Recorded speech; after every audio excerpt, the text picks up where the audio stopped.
There you go, that's 10 o'clock by me, Chair. Sorry.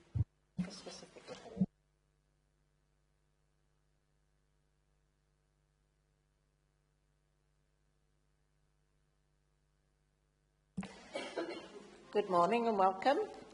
May I welcome all members and officers to the hybrid meeting of the Education Overview and Scrutiny Committee. This meeting is able to be viewed live by members of the press and public today. Therefore, may I welcome anyone that may be watching remotely. A recording of this meeting will be made available on the Council's webcasting and YouTube channels after the meeting is concluded, should anyone else wish to view it. Please be aware that this meeting is being transcribed only for the purpose of producing the minutes. The transcript will be deleted once the committee approves the minutes, and it should not be downloaded by anyone other than Democratic Services. To confirm, as a council, we welcome the use of the Welsh language within our public meetings, but I can confirm that I have not received any notifications or requests to use Welsh today. Therefore, the meeting will be conducted in English only. May I remind members to refrain from using the chat facility and instead use the raised hand icon to indicate when they want to speak. Please could you also keep your microphone muted when not talking so there aren't any interruptions encountered. May I also remind members that as per statutory guidance made under Section 4 of the Local Government Wales Measure 2011 and our formally adopted hybrid meeting policy, any member attending a meeting remotely must be able to be seen and heard by members and officers who are attending the meeting, as well as by members of the public viewing the meeting. So can I ask you all please to use your cameras for the duration of this meeting.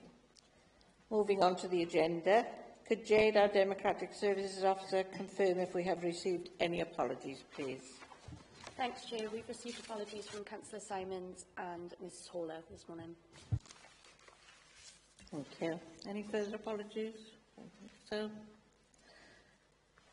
Declarations of interest. Could I ask members in alphabetical order to state whether they have any declarations of interest?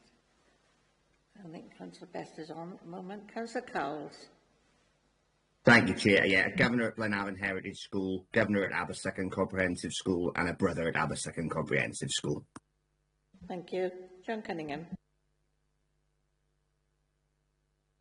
Yeah, Governor of St Albans Roman Catholic High School, representing the Archdiocesan of Cardiff and Menevia. Councillor Janet Jones. Governor of Glenavon Heritage School and a grandson at Aberystwyth Com. Thank you. Councillor Mark Jones. Nothing for me, thanks. Thank you. Councillor Keith. Thank you, Chair. Grandchild at Crossy School. Thank you. My declarations are that I'm a member of the Management Committee of the PRU, and I have grandchildren at YGG and the Federated School of Blenheim Road and Coedwiga.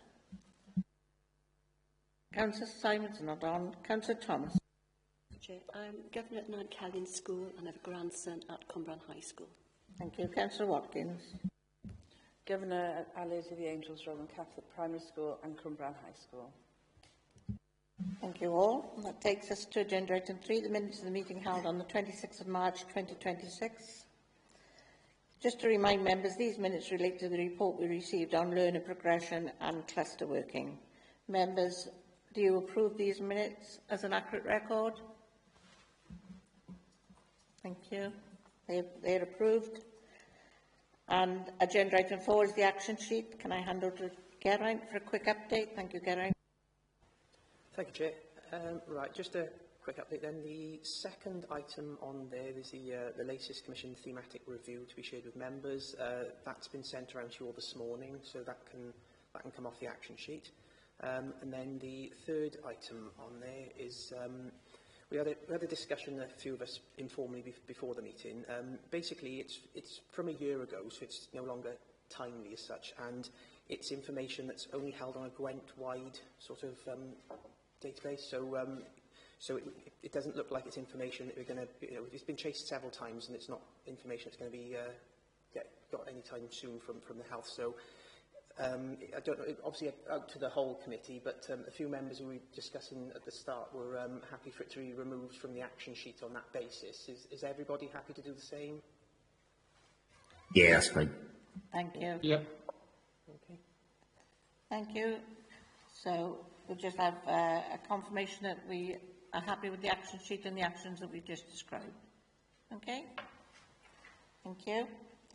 That takes us to the substantive item of school catering, and the purpose of this report is to explain the legal context for school meal provision in Wales, how it supports the Council's wider priorities and how it's delivered in Torfaen schools.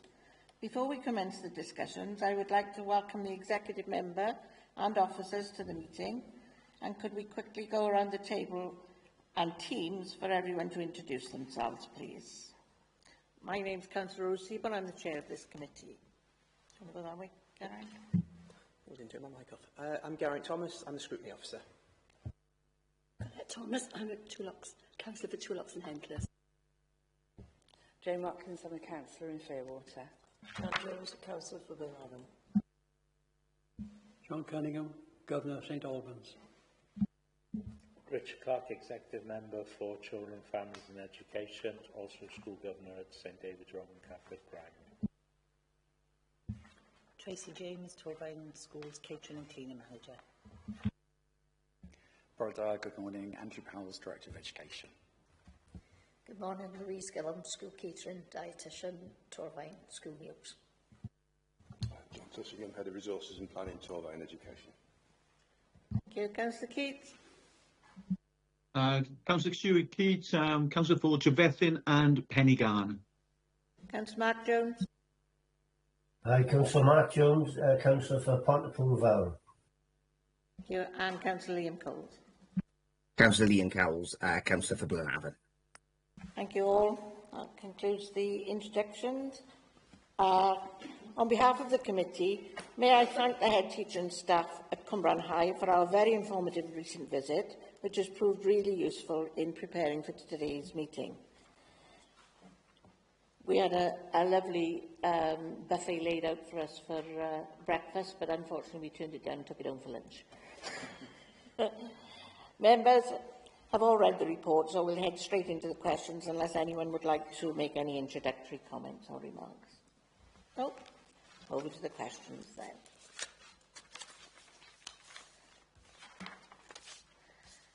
Question 1 is relating to 4.2 to 4.5 and 4.9 to 4.11. What evidence is available to demonstrate that pupils in all secondary schools receive a consistent and equitable quality of food provision despite differing delivery models?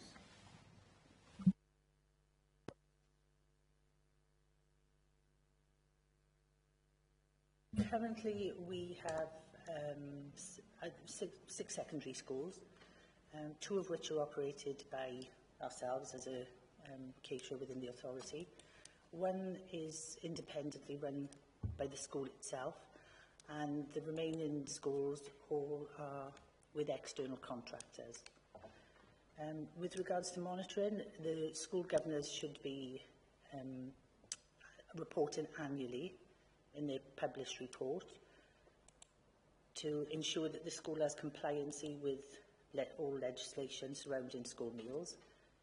As an authority, we obviously can have oversight of those reports, but we have no jurisdiction to be able to go into schools and actually monitor services on a day-to-day basis.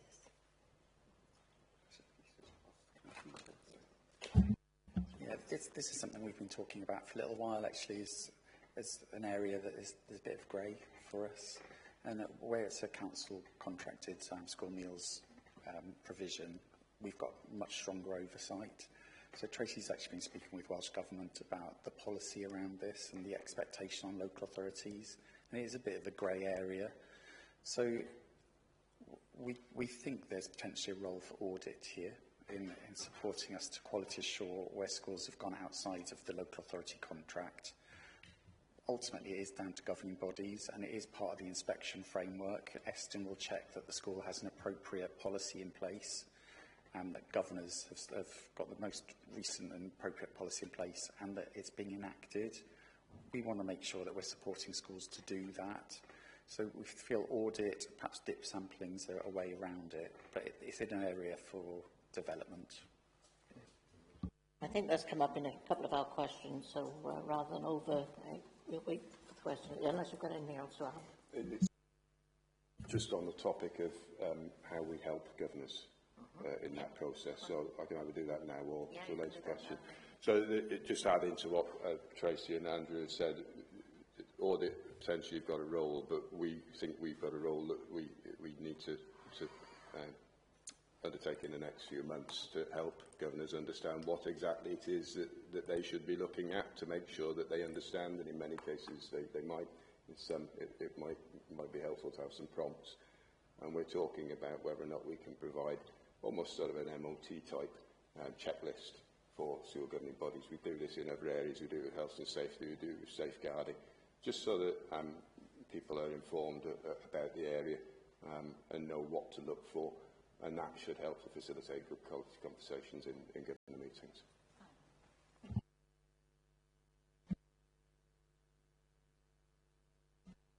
Sorry, question 2, Councillor Cowles. Thank you, Chair. In relation to paragraph 4.3, is there a future strategic plan to try and persuade some or all of the secondary schools using in-house or external provision to use the council's catering service instead? I'll pick that up, Chair, if it's okay. There isn't a policy approach, Councillor. We always welcome customers back if they want to come back to us, and are happy to have those conversations. Tracy mentioned before, ultimately it's a matter for the school's governing body whether they use the council's provider or choose to do it differently, and we have to respect that. But any governing body that wants to talk to us about coming back to the council's catering service, yeah, we'd be more than happy to have those conversations. Thank you, Chair. Thank you. Councillor Thomas, question 3. Thank you. My question refers to paragraph 4.4. Are you confident that all relevant staff in schools are aware of pupils' food allergies, and how is this managed in practice?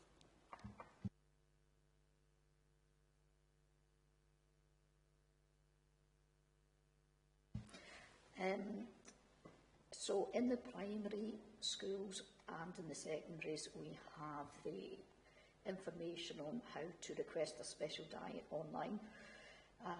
A form's filled out and the risk assessment's done based on the information provided by the parents. As a dietitian, I also can access the medical records with the parents' permission, so I can directly confirm the allergies and the steps that we need to put in place. We currently cater for about 360 pupils in the primaries who have special dietary requests. So we cater for them and we manage them. Having an in-house dietitian makes that easier, of course.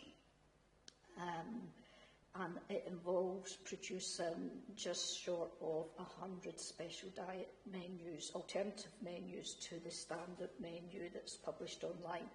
So that's pupils from single allergies, multiple allergies, allergies inside the top 14, outside of the top 14, diabetes, gluten-free, everything you can imagine. But we also in Torvine have a quite forward-thinking policy on catering for pupils with autism, because many pupils with autism have restrictive or repetitive eating habits, and the standard menu, yes, it's healthy, yes, it's nutritionally analysed, but it's not always appropriate for that pupil. And we want the pupil to have the best chance of eating something at school so that they're fully focused for learning in the afternoon. And we have a policy on that, and we won an award back in 2022, a UK award for that work on catering for pupils with autism. And we've had requests from way up in the Shetlands to down south, other caterers looking to replicate the work that we've done. So we're confident that we're catching everybody. We want to be a fully inclusive service. Chair, very good. Yeah, can I say you mentioned particularly primary schools then? How does that knock on then to the comprehensives, the two comprehensives? So in the comprehensives, we take a slightly different approach, where the pupils are expected to have a conversation with the cook directly, and if they're not comfortable in doing that, we'll actually facilitate that and go in and help with that. The reason being, in the primary schools it's a set menu, in the comps it's more cafe style, so there's hundreds of potential options. So there'd be little point in writing a gluten-free menu for the comps if we're putting things on it that the pupils aren't going to choose. So the pupil will have the conversation with the cook, they'll look at the allergen matrix, which is produced centrally. If the cook needs to order in certain ingredients, the cook will do that. That's explained to the parents because their records don't automatically go from primary to secondary. So it's also more like real life. We're trying to prepare the teenagers for, you know, real life experience eating out, and so it's taken on a little bit more responsibility from the pupils. So then it would be up to really the cook to try and police that, would they? Within the comprehensives? Yeah, The cooks will be aware of the pupils who've got allergies and intolerances, and there's also a prompt on the till. So you've got that last minute check where on SIMS it will flag if the pupil's recorded as having an allergy or intolerance or a medical diet. All our staff. So all of our staff, Louise trains in allergen management. Cooks are up to a level 3 allergen management, and all the rest of the catering staff level 2. Some other staff who wish to progress to level 3, we also train them, but they've all got a good background knowledge in allergen management, which is specifically tailored to the service that we provide. Louise oversees that training, so we ensure that everybody is up to date on all the products served, and it's refreshed every 2 years. Next question is question 4, and John Cunningham's taking this one. Yeah.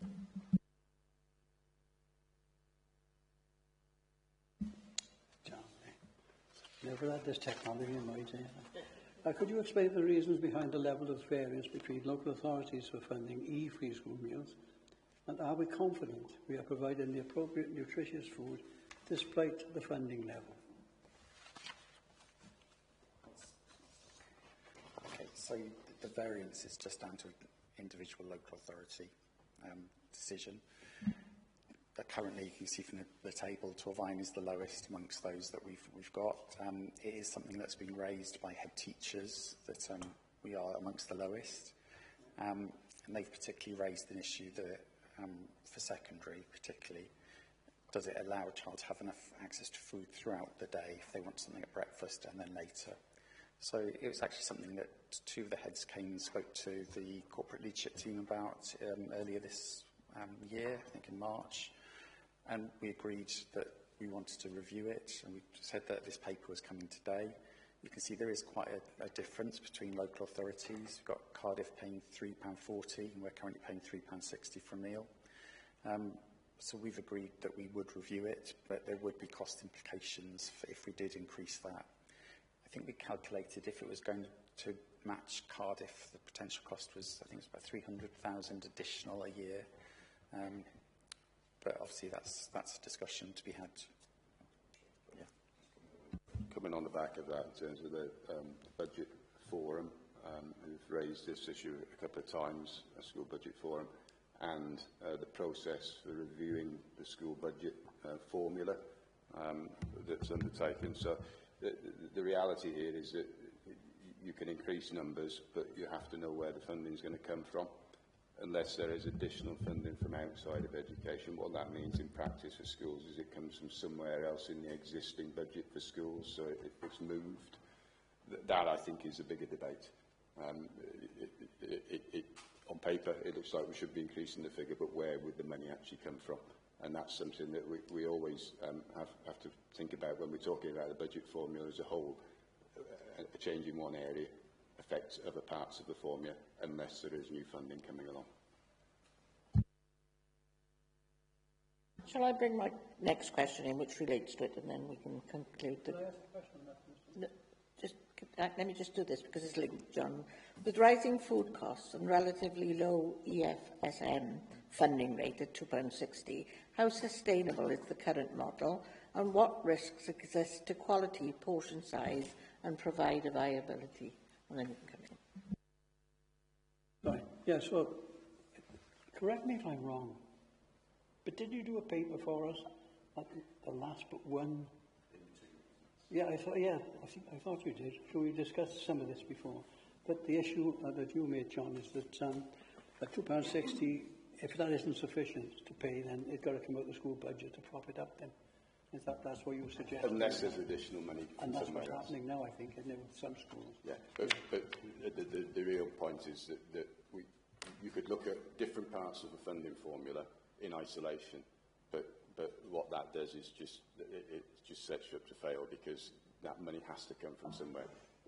When we do the funding formula, and what we did with schools last time, we did a significant review of the formula, was we worked with our teachers in schools to look across everything in the school funding formula to try and make sure that the best balance was achieved and the funding was going to the right areas. And there is some compromise in those conversations. As always, when you're trying to balance things out, not everybody can have what they want. But we ended up with a position, I think, where head teachers were satisfied that we balanced all aspects of the formula in as fair a way as we possibly can with the resources that were available. Yeah. Can I just say on that particular point, if you said you're considering this now at this moment in time somewhere with, before you do the budget, if you decided to put it up the same as Blaenau Gwembridge and Caerphilly, what would that mean in terms of LSD in relation to the budget? Andrew mentioned a figure there of about £300,000. Yes. So it's no small amount. No, it isn't. And that's why it's an issue, because if that comes from existing school budgets, the budget isn't ring-fenced. It's not a hypothecated budget. The council makes decisions. You make decisions on behalf of the council. And that's what we've got to bring together, really. You need to make decisions that we will then implement, but based on the full story, not just a little bit of it. Looking just at this, it makes a strong argument for increasing the sum. What you would need to understand is what the implications of that are and where it will be funded from. Jane, you want to come in? Thank you. Yeah, you said then that the budget forum, the school budget forum, looked at everything in the round for schools. Was the funding for the catering included in that, or did you know that that's sort of going to come down the road later for a bigger review? So there's a national review of the funding formula underway. When this came to the school budget forum first, and we provided some information, we were anticipating to do a review this summer, a more wholesale review than would normally be the case, in light of what was coming from Welsh Government.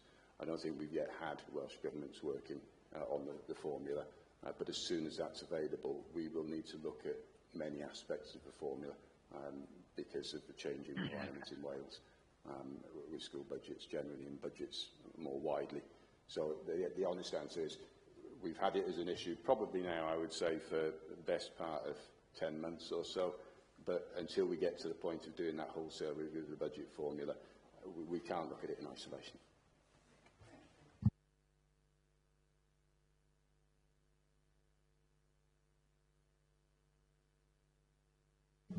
With rising food costs and relatively low free school meals funding at £2.60, how sustainable is the current model and what risks exist to quality, portion size or provider viability?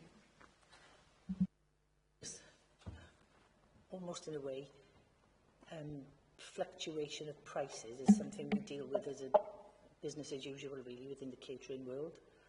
So we used to, it's not uncommon then to have fluctuating vegetable prices and meat prices. So we have to be adaptable with that. Our menus and our supplier procurement systems, they're all geared up so as we can change where necessary. We look for new products and we try to keep the cost as low as possible.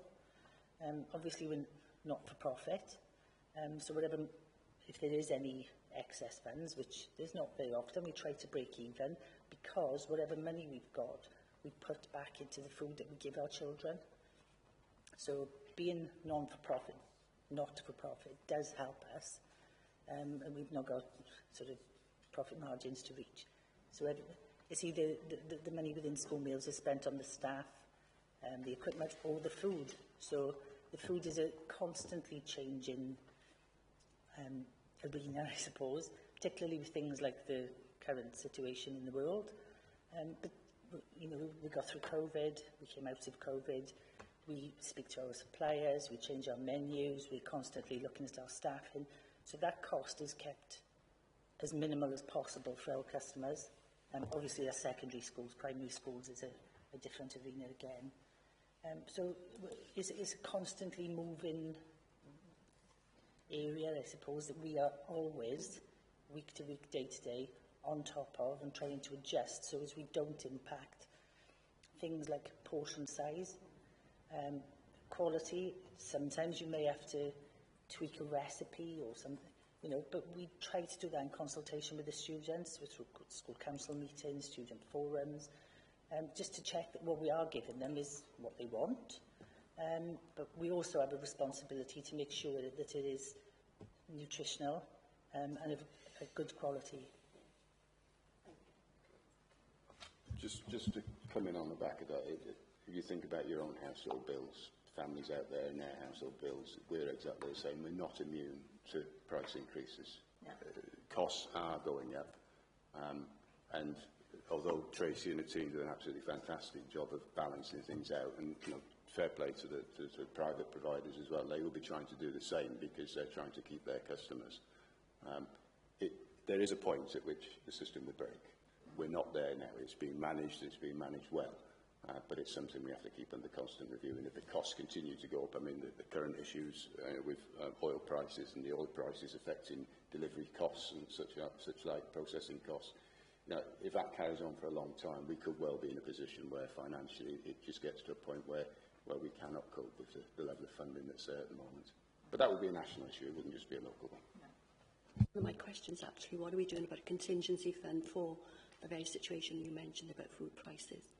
The other question I'd like to ask is about, are we procuring local companies and local firms for the food? Local produce with our climate change emergency? Definitely, that's high on our agenda. We try where we can to buy nearest to home.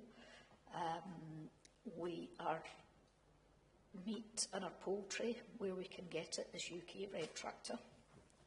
So it's about not just where it's from, but the welfare issues there as well. Our supplier, our main supplier, Castle Howell, we work with them on getting more and more local products in, but there is a balance, because if we were to put all Welsh products on our menu, some of the costs would be astronomical. It just doesn't make sense. So, for example, I know there's another local authority who uses Welsh tomato ketchup on their menu, and it's about 4 times the cost that we spend. And you think, well, is that a priority or is it not? But yes, we have a sustainable school meals roadmap online on the website, where we look at, amongst other issues, definitely local products and trying to get more on the menu. Currently, we've got yogurts, bread, potatoes, sausages, cheese, they're all Welsh. But there's other things we just can't get in Wales at a reasonable price. Interesting point that, because many of you won't remember Gwent County Supplies. You do you? Yes. Well, that's right, Brian, my cousin actually. We, everybody's my cousin. We used to have a procurement officer that would obviously buy bulk chips and things like that. Do we have anybody within procurement now that looks after us in relation to purchasing our bits and pieces? First time I pressed the button. Yes, we are part of the Caerphilly procurement team. They work on our behalf, so I think going back to those days, John, we were part of the local Gwent procurement. Then it all changed into the MPS, and now we have Caerphilly that has taken the lead role in procurement for food in whichever local authorities wish to join, which is the majority of the southern local authorities.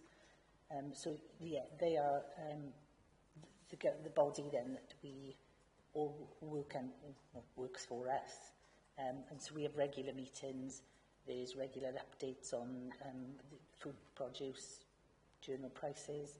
So all the information comes to us from them, but should we need a specific product, or if we have the reason I've been working on carbon emissions of our food, so we can go to them and they will look for products for us through our suppliers, or we can go direct. But that is, Caerphilly now is the representative body for procurement for most local authorities. Whatever happened to Andrew Maisie? I don't know, with Richard Leake. He worked for... Okay, shall we not have a conversation across the table? Question 6 is Councillor Keats, please. Thank you, Chair. My question relates to paragraph 4.8. Could you set out the implications of the two scenarios, stroke options, that have been proposed by the Welsh Government for expanding school meals provisions, and advise whether secondary schools have both the sufficient capacity and ability to deliver these? I'll start us off on that, and Tracy, you may want to come in afterwards. So it isn't a proposal at the moment, Councillor. It's a request for us to do some scoping work to look at what the implications would be if we were to increase in the two scenarios that were set out in the paper. One of them obviously being a full-blown offer to all learners, and one more contracted in terms of the universal credit benefit. The implications are vastly different depending which one of those scenarios you look at. You heard earlier that we went through the exercise a while ago of making sure that all of our primary schools were able, had the right equipment and the staff to be able to provide universal free school meals for all primary learners. That was no small task. It took Tracy and her team several months of quite hard work to make sure that we got enough equipment. In particular, we got the purchasing right for the ingredients, and we got the staff to deliver. So at the moment, and Tracy will probably come in with a bit more detail, we are finalising that information, so we can't give you hard detail on what the implications are, but by June we will have the full set. I think we've got more on the 7% at the moment than we have on the rest, sorry, on the contracted offer. But by June we'll be able to say for sure you know, what we think that implication will be. It'll then be a matter for Cardiff to decide what happens next. Tracy, do you want to add anything to that? Yeah. Just that we've begun the scoping exercise, and it was an exercise of two parts. The first with the view to, as John mentioned, the just increasing the threshold for entitlement. That exercise has been completed and submitted to Welsh Government. And the next part of the exercise is looking at the facilities within all of the schools for a full rollout. We've done the exercise, it's just putting all the information together for submission, but it is only a scoping exercise, and they keep emphasising that actually nothing at all may happen in secondary schools, so which is disappointing when you've done a lot of work, but it is simply a scoping exercise at this point in time. Thank you. Councillor Janet Jones. Thank you, Chair. My question is relation to paragraphs 4.8 to 4.10. Have you noticed any trends around take-up of these free school meals during transition from primary to secondary schools? And if so, what guidance and support is currently being provided to the families? It's quite tricky to look at the figures then from with regards to transition from primary to secondary, because well, for one we only have 2 secondary schools, and the schools all feed into, you know, pupils may go to different schools, so it's not data we actually collect. However, the take-up with regards to primary and secondary, I think it about sort of levels out. The secondary school, there are, I suppose there's a different offer in secondary school. So everything is collected on a amount of money spent. So it is tricky to sort of look at exactly whether that child had a meal or not without delving into each individual pupil. Sorry, was there another part to that question then? What support is there given to families? So, in regards to, do you mean financial support or information? Or? Both. So when the children transition from primary to secondary, we're part of the transition meetings in our 2 schools. We invite all the parents into the dining area. We put samples of food up for the parents to see. We speak to all the we sort of do a speech to all the parents so they have an overview of all the services available. We direct them to our website on all the school meal information on the Torvine website. So there'll be price lists issued by the schools, information regarding the menus.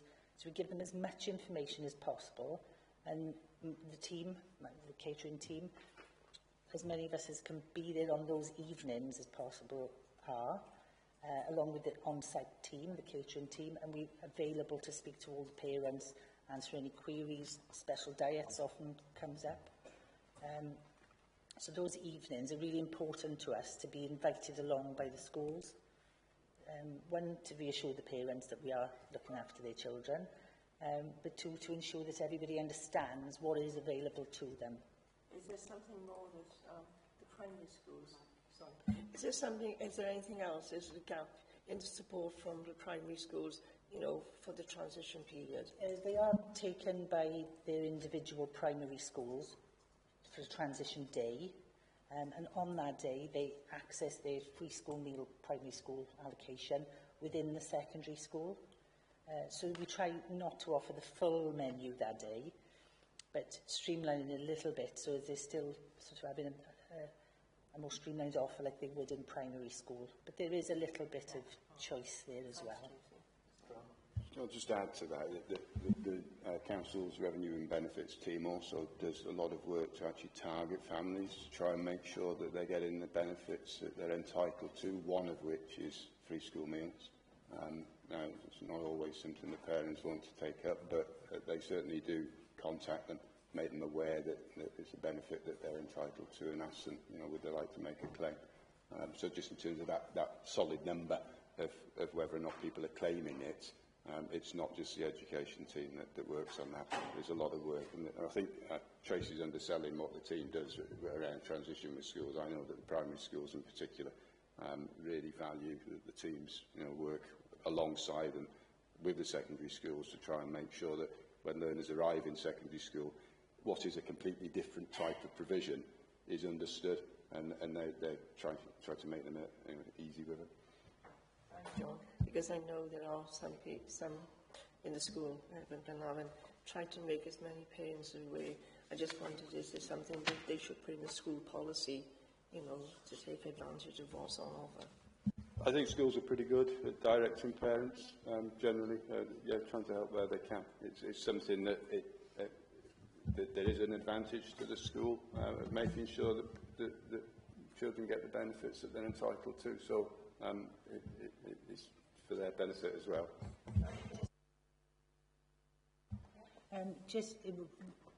Not totally the question you asked, but children transitioning from early years to primary school, those coming into reception class, we do a pupil-parent taster day. So all of those children, when they come in for their transition, or their day at school, their preschool day, and the parents then come to collect them, so we offer them a lunch. Most of our schools are now taking up that offer, and it's become quite successful the last couple of years. maybe is something we could work with secondary schools, although when they get to that age, it's sort of, do they want their parents with them? But, you know, there's certainly other things. We're always open to suggestion. We're always looking for new things. And if anybody has got any additional things, then, yeah, we're happy to take those and work on them. Can I just clarify that the support you give on that is just to the two schools that you contract to? Yeah, that's correct. Secondary schools, the two secondary schools that you contract to, you give that support, but the others don't get that support.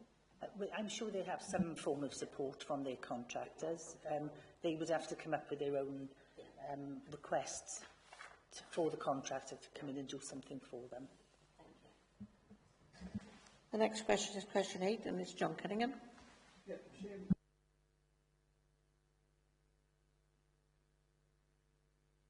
sorry. I'll start again. What targeted actions are being taken to increase uptake on the universal primary school free school meals beyond the 80%? And what barriers have been identified among non-participating pupils?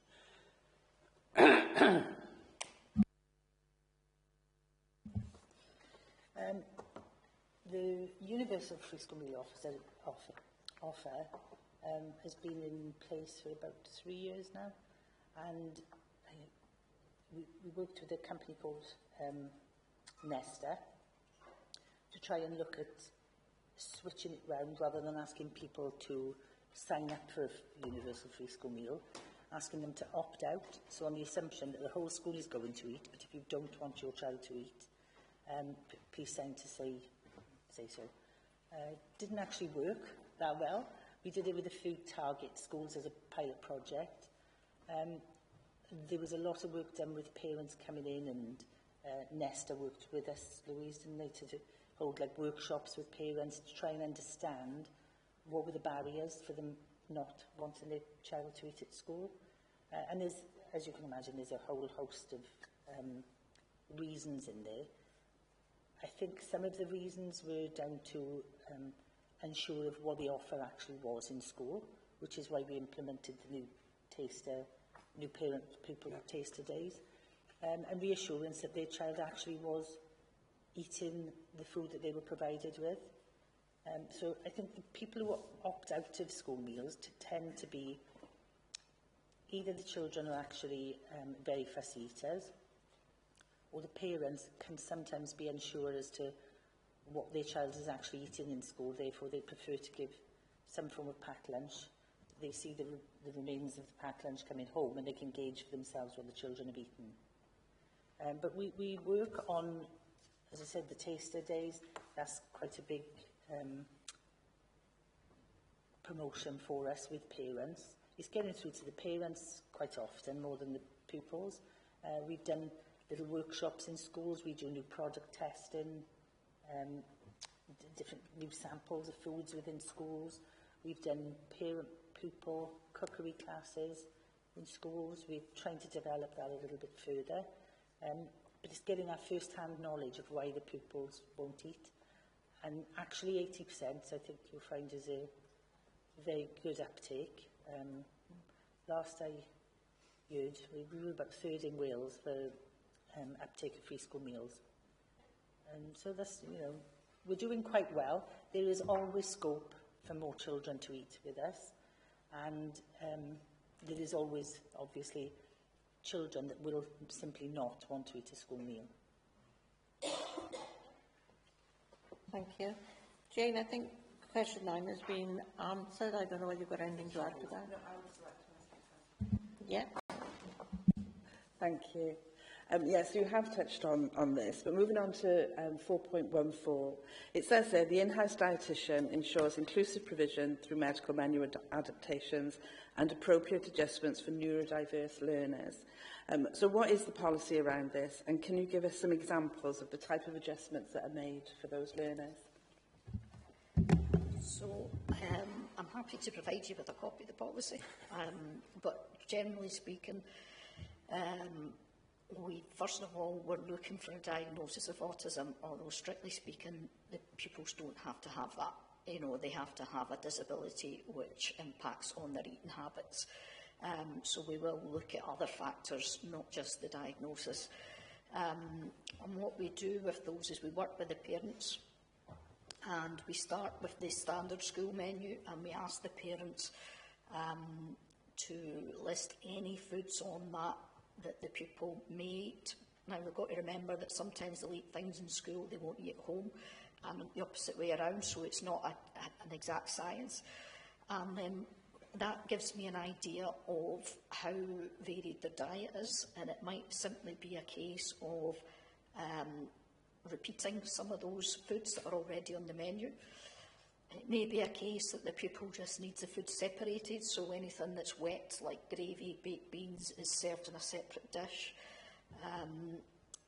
Right through to the opposite extreme, where we've got pupils where they may only choose 1 or 2 items on the menu, which makes it a bit more tricky, because not always, but sometimes the foods that the pupils will eat are seen as the less healthy options.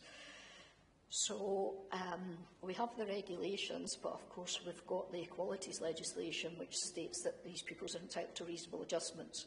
So it's a case of starting with the standard menu, which is nutritionally complete, and very slowly going through until we get a few items that may be on repeat. We'll also ask what they eat at home, and in extreme cases we may need to buy in additional foods to make up the menu.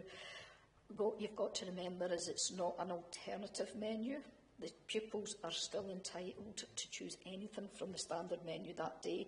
This is more of a supplementary menu, so that the parents know that if the pupil isn't eating anything that's on the menu that day, they've always got that backup plan, so they're not going to go hungry for the afternoon, and they can concentrate and learn. It's been met really well, especially by the parents. The parents, some of the comments that I've had are, thank goodness we've got a bit of common sense here. I don't have to jump through hoops and prove this and prove that.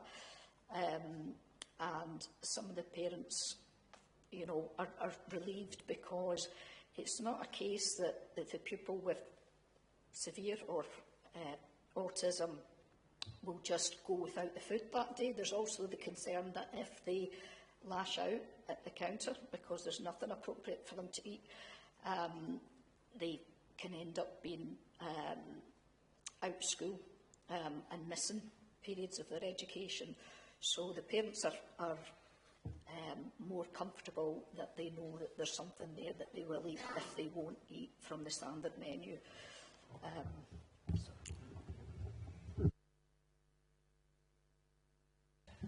Thank you. Yeah, that sounds quite clear. Again, I'm sure the families quite appreciate it, because it must be a concern to them. So it sounds much more individualised to each pupil, which sounds really good. But so is that to the point where, say, they do eat fish as an example, but today the school isn't providing fish for everybody else? Would they still cook some fish just for that pupil if they wanted it? Yeah, it could be that the pupil will only eat fish fingers and smiley faces. Now, it might not be seen as a healthy option, but what you've got to remember is we're choosing our products for them being the healthier options. They're not fried, they're oven baked, and yes, we will adapt, but that's the extreme cases. Like I said, it goes everything from separating the foods right through to repeating the same foods. There's some pupils who will only eat the same dish every single day, and that's reality. It's not what we would like. We would like them all eating a varied menu, but it's the reality for that child and that individual child's needs.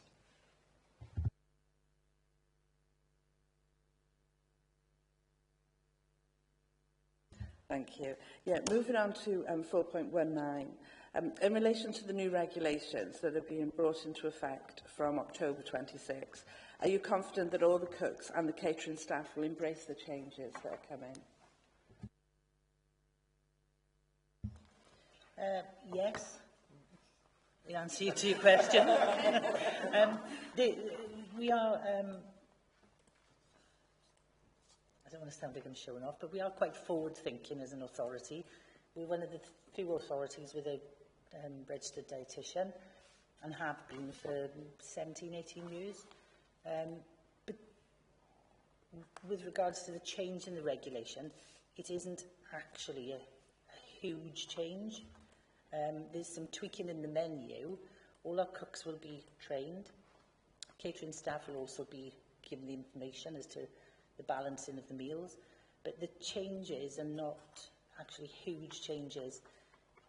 Technically, with the analysis that we have to submit to WLGA, there may be some issues there towards the end because, and that's through no fault of our own.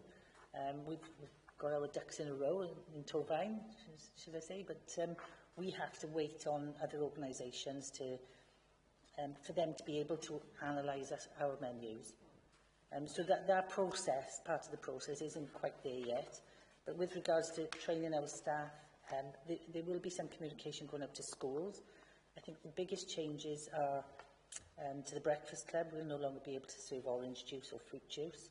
So it's going to be milk or water only. That could cause a couple of issues to start with.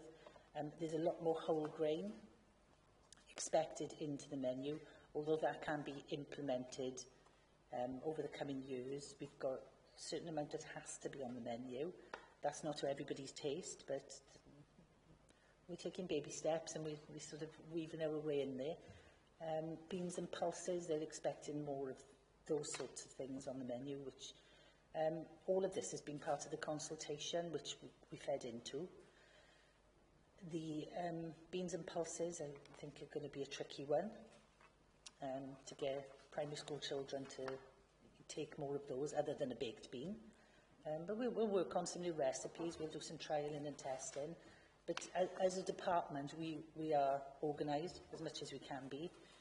There are still issues at the compliancy end with, they're not unsure as to whether they want us to measure the infant and junior portions. We're doing our consultation and giving our point of view forward for that, because that complicates the issue. So if we're not actually totally compliant on paper by October, we will be working towards, and it's through no fault of our own really, it's waiting for the processes to be put into place. That takes into account my question, which is what operational risks have been identified in implementing the 2025 healthy eating regulations, and how will the Council measure compliance and impact after implementation? We are ready. The work's still going on in the background, but the menu's ready. The checks are going on back forth from the department. Check, double check. So the rollout of training will start now in the next term after the May Bank holiday for the cooks and for the catering assistants. The menus will be produced ready for the school holidays. They'll come out for September. Suppliers will be, we've been involved quite a lot with suppliers because there's been a lot of recipe changes within products. So, for example, yoghurt, you just think, well, it's just yoghurt. There's a lot more to a yoghurt now when it comes to being compliant. So all our information has been submitted to WLGA, which is the compliancy check organisation for our menus. They're not in a position yet to actually do that check.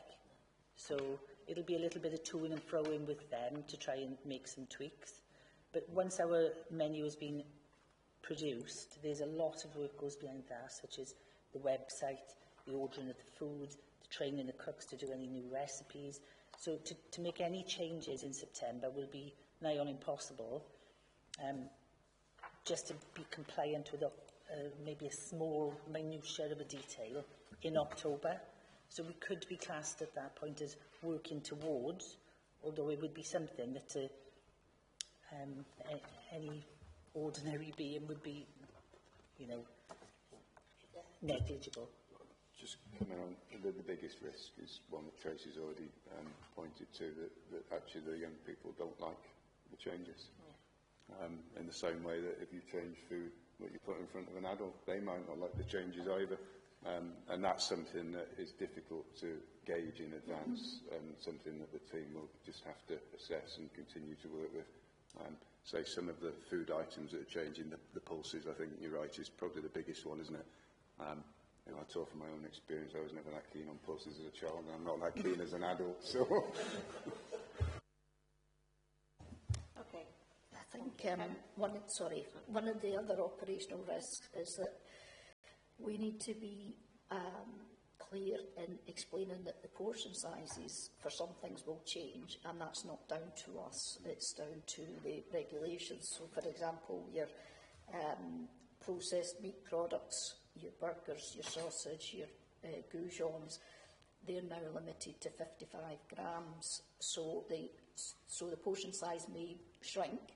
That alongside the fruit juice being removed from Breakfast Club, if we're not proactively letting people know that this is because the regulations have changed, there might be that, well, portion sizes have shrunk and you've taken the juice off, it's cost saving, and it's not cost saving.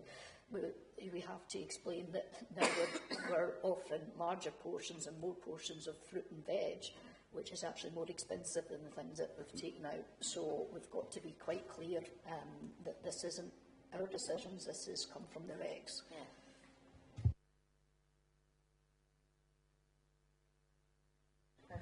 Thank you, Chair. My question, do Eston inspections assess the quality of school meals or only the school's arrangements promoting healthy eating and drinking?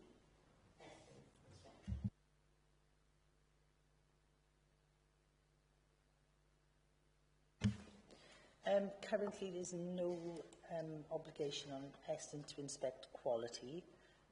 Eston are required to ensure that schools are promoting school meals. So there isn't as much of an emphasis on quality, more as to availability, I suppose, and sort of consulting with pupils, maybe teaching staff as to their opinions, but no quality inspection as such. I think when it comes down to quality, it's the pupils who are actually the ones who are checking on that. We have pupils who are asking us about sustainable palm oil in our products. We have pupils asking us about fair trade. We have pupils asking us about UK Red Tractor. And I think really it's the pupils that are pushing that agenda, which is great.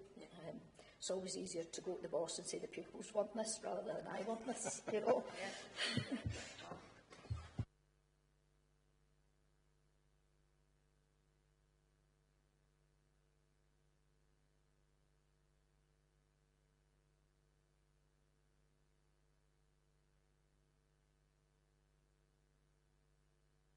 That's question 13. Is Councillor Mark Jones. Thank you, Chair.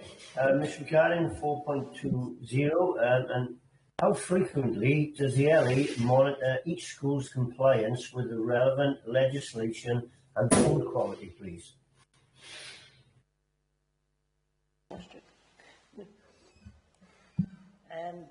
With regards to the schools that we provide a service for, all schools, we have a system of monitoring in them and quality inspections.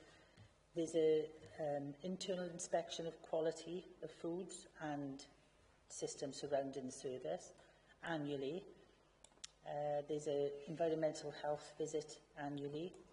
There are managers' checks and they're completed also annually, which form part of the ISO system that we operate for quality management of school meals.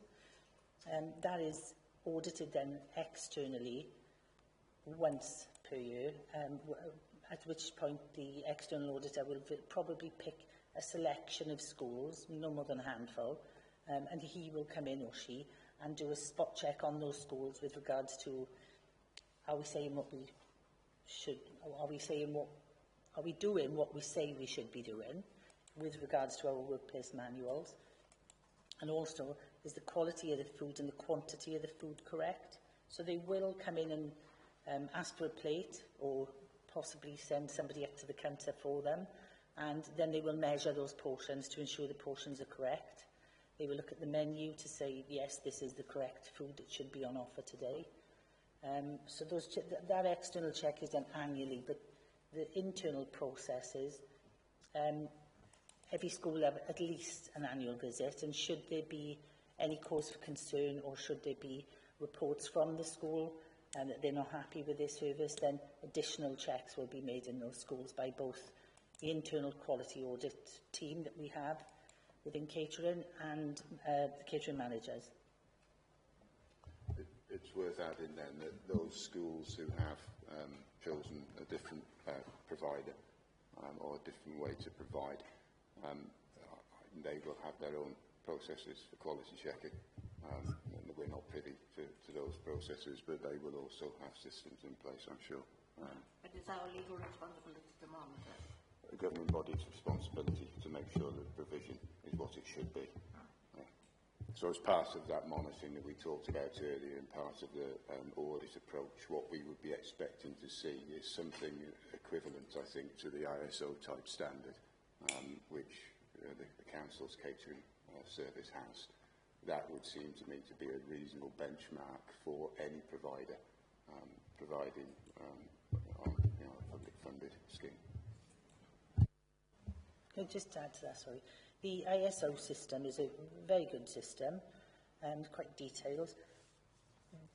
And I think you almost need, when you're a large company, you need to know the detail of the actual audits.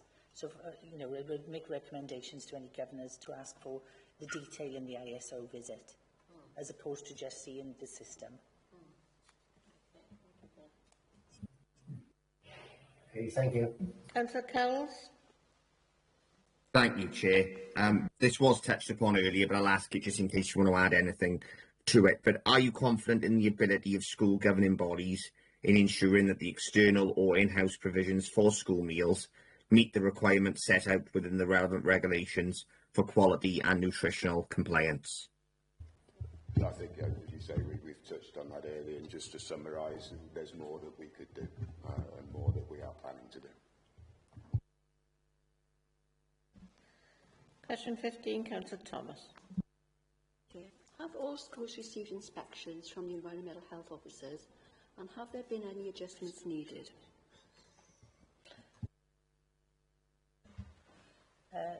Yes, all schools receive visits from environmental health. I'm sure you're aware of the scores on the doors.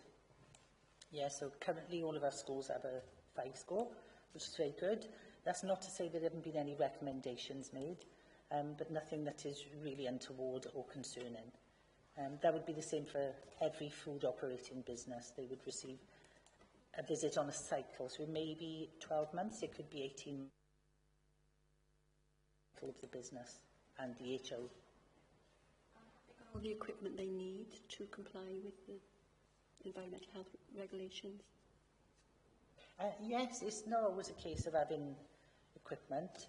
Its processes and procedures is probably a priority to actually having equipment. And I'm quite confident that within our schools we've got everything that we need to be compliant with environmental health inspections. Yes. Okay. That's question 16 relates to 4.22 and 4.24. We've asked some of this, but we'll get to the nitty-gritty, I think. How can the Council assure itself that all external and in-house school catering provision complies with statutory nutritional standards, given that no formal local authority audit is currently in place?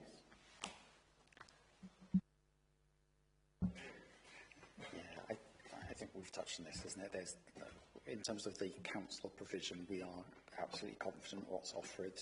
It's those secondary schools that have gone external to the council contract. Like I said, the duty to sit with governing bodies, but we want to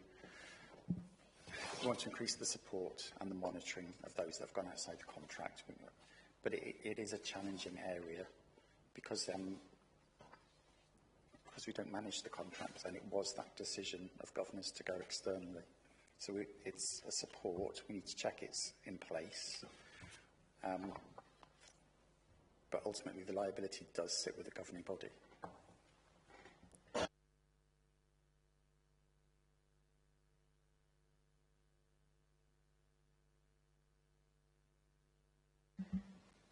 Question 17 is Councillor Watkins.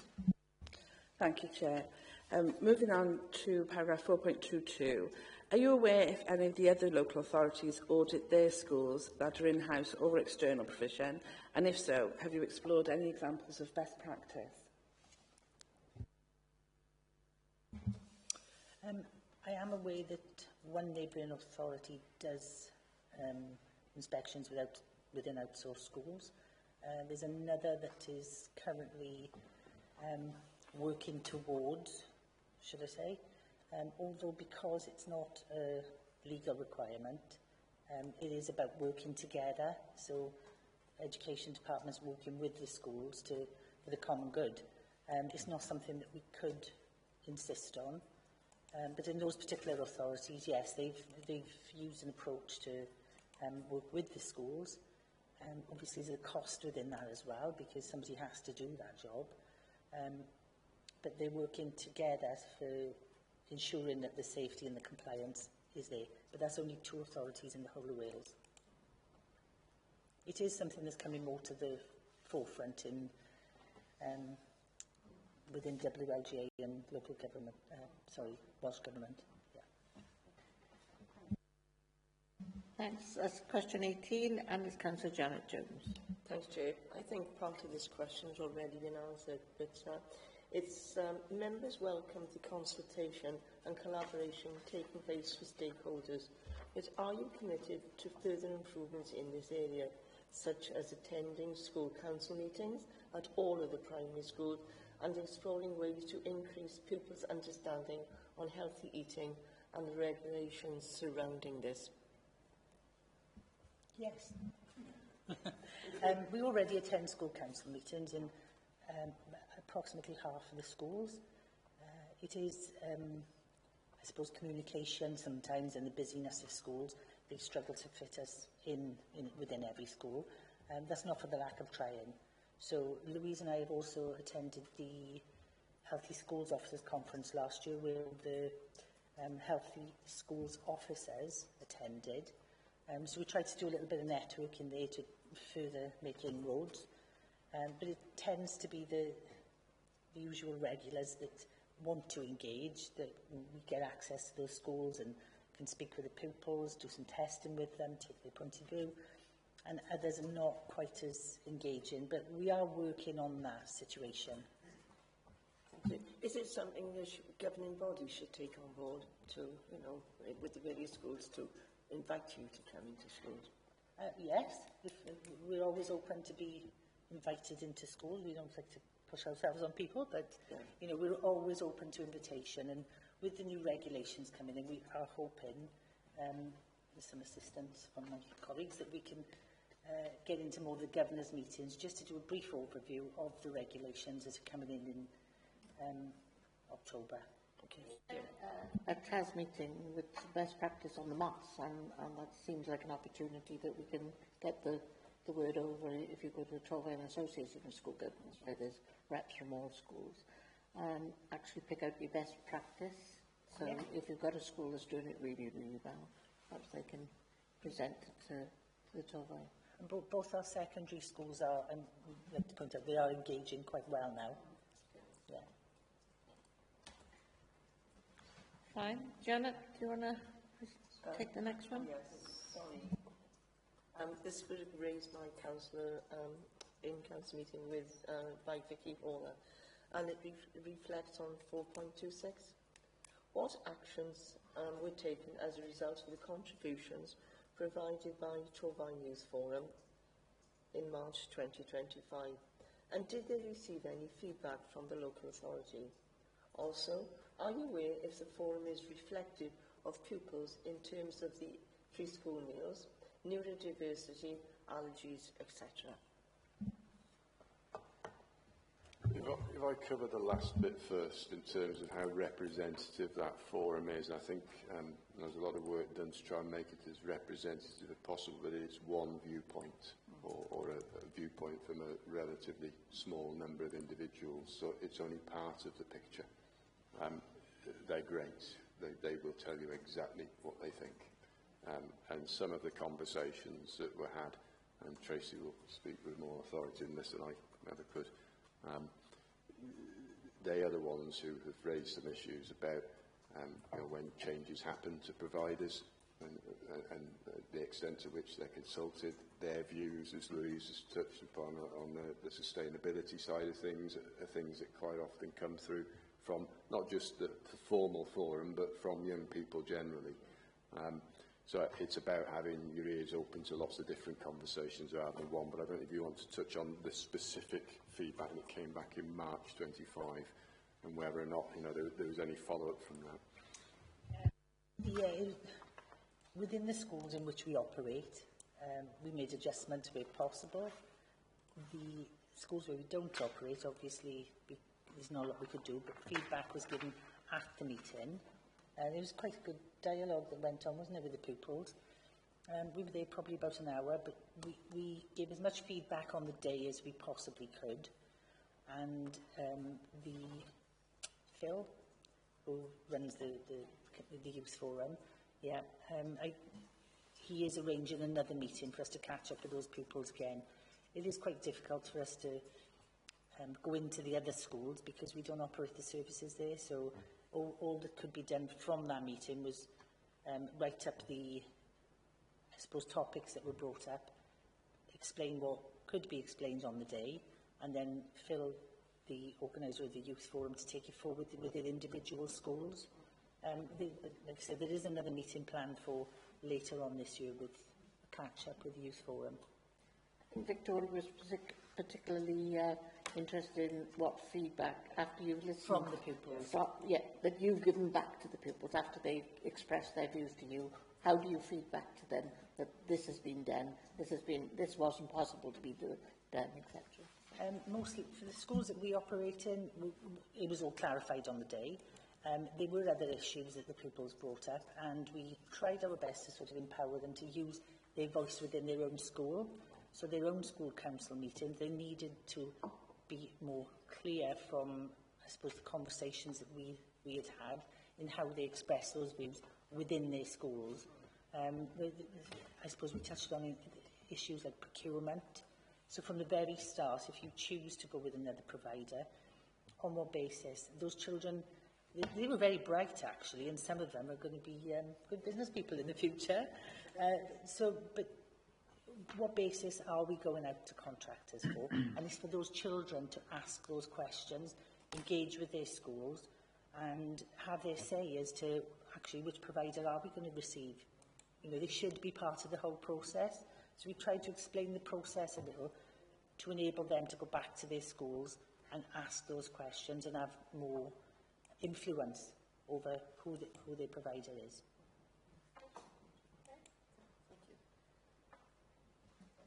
Question 20, Councillor Thomas. Yeah.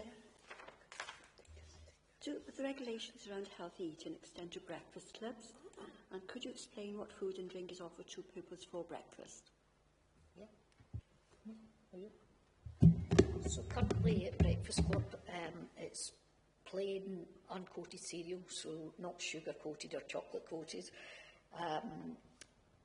semi-skimmed milk, fruit juice, a toast. From October, we're going to lose the fruit juice, and there was good thinking behind it. We were involved in the process. Fruit juice has been shown, independent of other factors, to, if you regularly consume fruit juice, it increases your risk of type 2 diabetes because it has the same impact on sugar in the bloods as with drinking a can of Coca-Cola. So yeah, that's going to go come October, but we need to be sure come October that where we're taking the fruit juice out, that we thoroughly encourage the children to eat the whole fruit, which is what, we're going to give them the vitamin C that they're going to lose out on in terms of the fruit juice. What the bread? Is it just white bread, or do they have a choice of wholemeal bread or seeded bread? It's 50-50 at the moment, and from October it will be compulsory for it to be either 50-50 or wholemeal. Can I just say, we take baby steps. So we'll be taking away the juice. So we'll probably stick with the 50-50 for now. whole meal will be something we'll progress to in the future. The whole fruits we encourage anyway. There is a limited, very limited window in breakfast for us to communicate with the pupils. So those who come in and repeatedly want a piece of toast, that's all they take.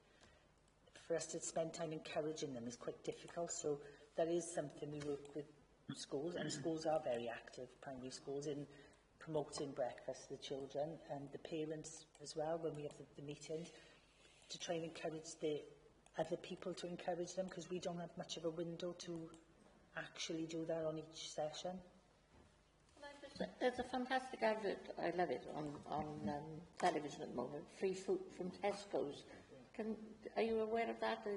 Does it affect our schools in Wales, or is it, because it just says Tesco's gives free food to all schools? It's a cracking advert. Yes. It's very, very clever. It's a big monster made of fruit that starts to distribute food to the young people. So I don't think that it's something that we're engaged with. It's like a lot of the corporate initiatives. It's a promotion that they're running at the moment. I don't know if you know any different. I wasn't actually aware of that promotion.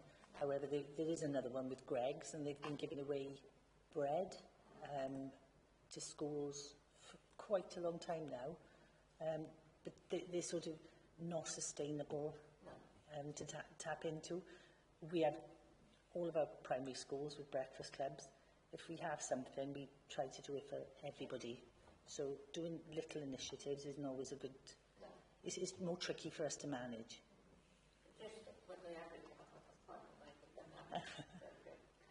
Your next question? This is a question that Vicky posted, actually. Yeah. Not all secondary schools offer breakfast clubs. Do we know the reasons why? And does this create an equity issue between secondary schools and in terms of transition from primary to secondary? Well, the breakfast in primary schools was a funded initiative. There is no such initiative in secondary schools. So currently, if there is a breakfast service, it's either because the school has asked their catering provider to offer that service, which could come at a cost, for the staffing and everything, or schools in summer cape. I know certainly since COVID, more and more schools have started running their own breakfast clubs as part of their school. So teaching staff or teaching assistants just offering some small amounts of things in the morning for those who wish to access a breakfast provision. I don't think it would ever work as a primary school, because primary school we're almost assisting parents with the childcare. It's a very different environment. With the secondary schools, the pupils wander into school at their own free will. So to have that sort of supervised breakfast club would be...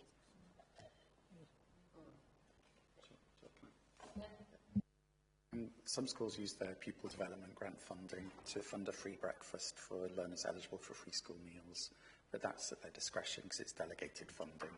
So I know a couple of secondaries do that. That concludes the report. We're going on to Appendix 1 now. And question 22, Councillor Watkins. Thank you, Chair. Yeah, moving on to the appendix on pages 30 and 31. In terms of the price comparison exercise provided in the appendix, are you confident that we're comparing like for like around the portions and the content of each food? I'll start on this sort of. These were for illustrative purposes primarily. So the confidence that not only are we comparing like for like, and that is the same situation in every school that isn't using the council's provision, is quite low. I don't think we could claim that is a fully accurate picture that's based on all of the information from all the schools, because some of that information is not published information. What you see there was published information that we managed to obtain, not something that's been generated from a feedback from all schools. So can I just clarify then, with the private contractor, was this taken from an amalgamation of private contractors, or did you just choose one and just looked at their menu? Sorry, I actually put this one together, so I'll answer that one. There was only one private contractor with the prices on their website, so that was the only one we could look at. In terms of portion sizes, we don't know what the portion sizes are, but that was a complaint at the youth forum about the private contractors, that the portion sizes had shrunk. So, yeah, we don't know, is the answer. Okay, that's interesting, thank you. And the final question you'll be pleased to hear is from Councillor Keats, and it's question 23. Thank you very much, Chair. I think that question has already been answered in the previous question, but I'll say it anyway. I was very pleased to see that the local authority manages to maintain a comparatively low cost compared to the external provider, as we saw in the Appendix 1. And I think you've already answered this. Are you confident that this is the case compared to other external and in-house provision? Well, clearly you're not, but I'll let you answer anyway. You're correct, Councillor. We're not. There we go. That was nice and easy. Thank you. Brilliant, thank you. That concludes our questioning. So, on behalf of the committee, that's what I wrote, on behalf of the committee, there we go. Can I please invite the officers, thank the executive member and the officers for their time and contributions to the meeting, and ask if they would like to leave the meeting now, so members are able to formulate their recommendations. Thank you very much all for your contribution. Thanks all. Thank you.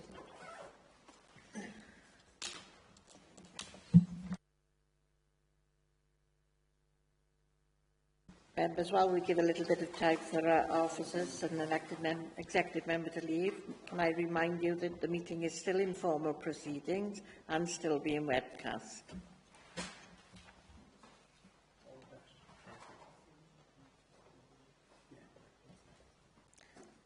Thanks very much. May I remind members what has been asked of the Scrutiny Committee to consider when coming up with their recommendations?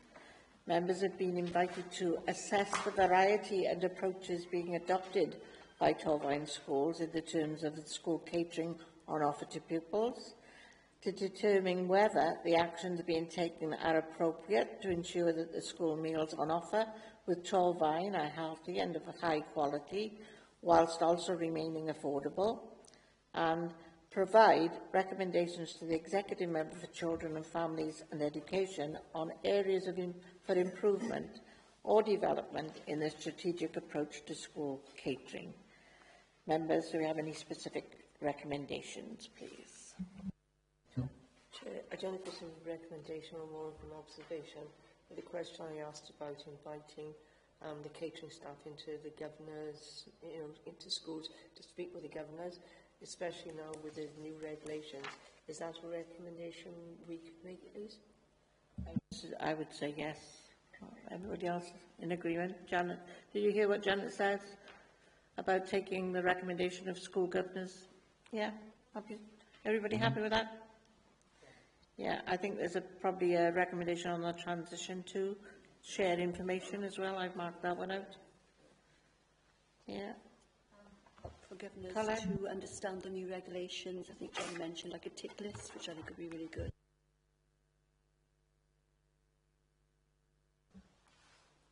Is there something that we should think about? Because with the cost implications and the increase, and John was saying, that the budget is something that we should try to endorse either Welsh Government or our leadership to consider more money into education for provision of school meals.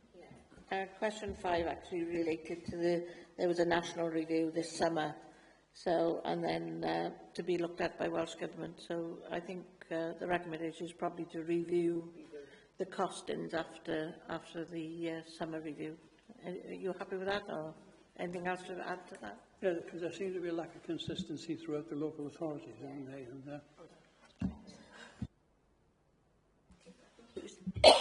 Pleasing to hear the dietitian go through all the special diets and the help that we do give to children with breast eaters and children with special diets. So we could be congratulated on that. I was wondering if that was... I was wondering if that was in other authorities as well, if they had the dietitian.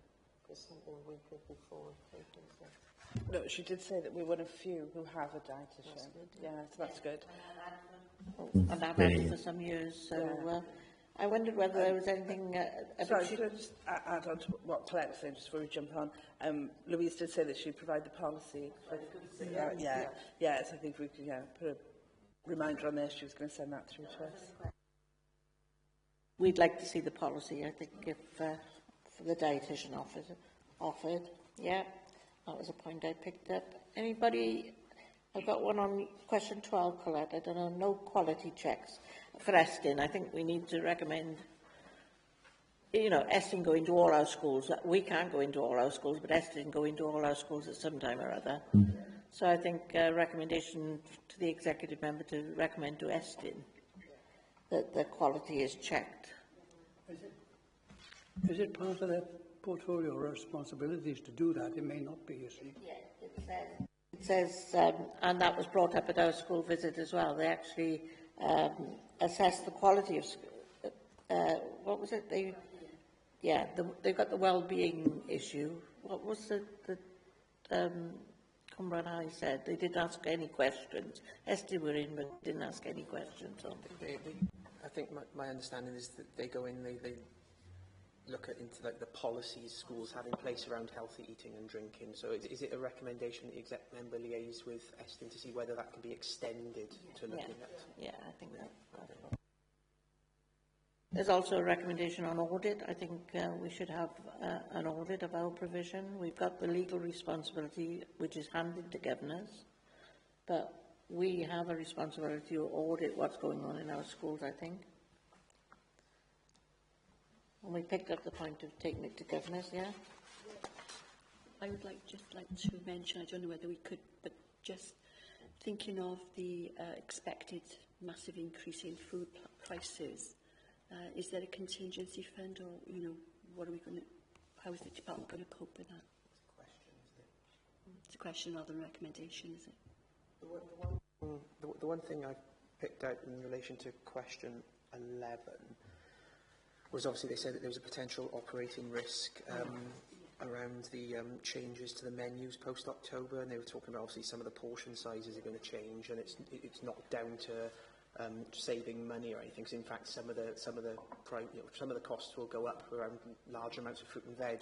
So basically, whether or not a recommendation around obviously some clear messaging with schools, and particularly to push out to parents around these upcoming changes. So I would completely agree with that. I just wonder whether to say parents and pupils, because the pupils are very engaged in all this as well, aren't they? Yes, the Estin duty is to promote healthy eating and drinking. So whether there's something other than checking that there's a provision there. Yeah. Can I correct them prompted me? On question number 2, about the future strategic plan to try and persuade some or secondary schools to come over to council view. I don't know whether I missed that, actually, but I might have done. I'm sure somebody took some notes. Was there a reason why? But we didn't understand the reason why the other 4 out of 6 don't use the council's facility. And it's in the report, isn't it? They explain the variety of reasons why some of the schools don't. And they also said their answer to the question was that they always welcome them back and are happy to have conversations, but ultimately it's the choice of each governing body. Remind me then what the reasons were. When we visited Cumberland High School, it was actually the students that took it to the head teacher. The quality and the quantity of the food wasn't sufficient for comprehensive schools, so I think that's what they said, wasn't it? It's in paragraph 4.5. There's a list of potential reasons why.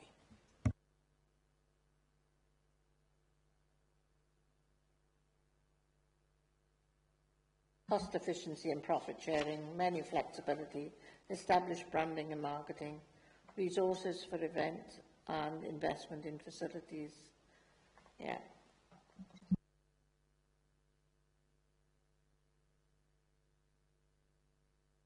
Anything else from anybody? Mark? Liam? Stuart? No? No. Okay. Any further recommendations? Anything we've missed, Gary? No, I don't think so. We should have picked up? There you go.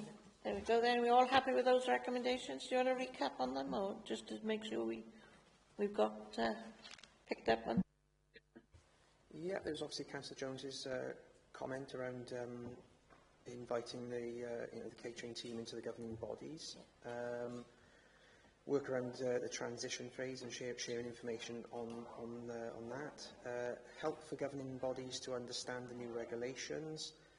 In terms of the cost implications, to review this post the summer review, which has been led by Welsh Government. Obviously, pleasing to hear about the special diets and whatnot, and that you'd appreciate the policy. So I'll put that down as an action for the action sheet. For the exec member to liaise with Estin to see whether there's a role for them to actually look at the food itself when they're going in and reviewing the school's individual policies around health, eating and drinking. In terms of audit of provision to work with governing bodies, obviously they did say that they, they can't force their way in, but they, obviously there's some work to hopefully work with schools who are outside of the council's catering to see whether working on that. And obviously there were a couple of. It was only, did say there was one school in Wales doing it, and maybe a second who are going to start. So maybe to tap into any best practice from those, and then the messaging for parents and pupils around obviously the upcoming changes from October, and to to make sure they understand the reasons why, basically. And I also say it was a pleasing report. I thought it was quite a positive report. It was really good to hear the input that they have from the young people. So, yeah, you're happy with that? Any other further comments? Thank you. That concludes those then. Takes us to the date of the next meeting, which will be held on the 16th of July. Just ready for your holidays? Thank you very much for your attendance. I now close the meeting. As chair of the committee, may I thank members and officers for their ongoing support and contribution in our meetings. The meeting is now closed. Thank you very much.